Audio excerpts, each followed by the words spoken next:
अस्सलाम वालेकुम नाजरीन, प्रोग्राम कराची की आवाज के साथ मैं हूं राजा बलोच।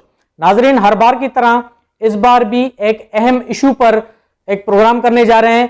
कराची का एक बहुत बड़ा इलाका है जहां पर करोड़ों रुपए गवर्नमेंट को टैक्स मिलती है, लेकिन वहां पर फुकदान है सहूलियात का। तो ये बहुत बड़ा इलाका है, बिन कासम टाउन का इलाका है, भैंस कॉलोनी, जहां पर कहा यह जाता है कि वहां पर एशिया की सबसे बड़ी मवेशी मंडी, उसके अलावा भूसा मंडी, उसके अलावा बहुत सारा वेटनरी कारोबार जो कि भैंस कॉलोनी में होता है। लेकिन लम्हा फिक्रिया और अफसोस की बात यह है कि वहां पर गुज़श्ता बल्दियाती नुमाइंदों ने वहां पर क्या गुल खिलाए हैं, इलाके को क्या चार चांद लगाए हैं, और क्या भैंस कॉलोनी वाकई पेरिस बन गया है, उस हवाले से हम प्रोग्राम करने जा रहे हैं। सबसे पहले हम बात करेंगे वहां के लोकल हैं, समाजी रहनुमा हैं, पीपल्स पार्टी से ताल्लुक रखते हैं जनाब जावेद काको साहब। उसके बाद हम बात करेंगे समाजी रहनुमा है और काफी एक्टिव हैं, यूथ को चला रहे हैं वहां पर, जुल्फकार बलोच। उसके अलावा हम बात करेंगे हाजी गुलाम अली सेठार, उनको हमने